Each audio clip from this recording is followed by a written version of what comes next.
এটি হলো গাজী ভবন।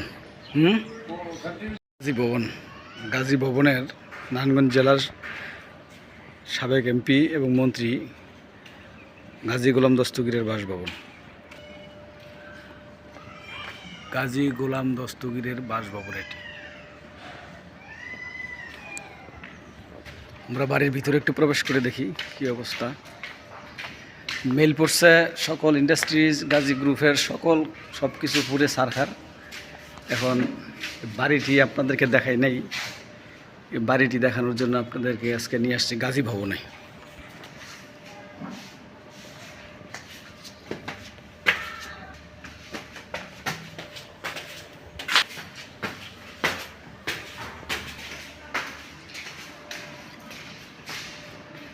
বিশাল হলরুম, এটা 3 তলা, 3য় তলা। এখানে বোধহয় নেতাকর্মীদেরকে নিয়ে বসতেন নাকি? হ্যাঁ, এখানে 3 তলা বসতো আর কি। এখানে বসেই মিটিং ফিটিং হতো।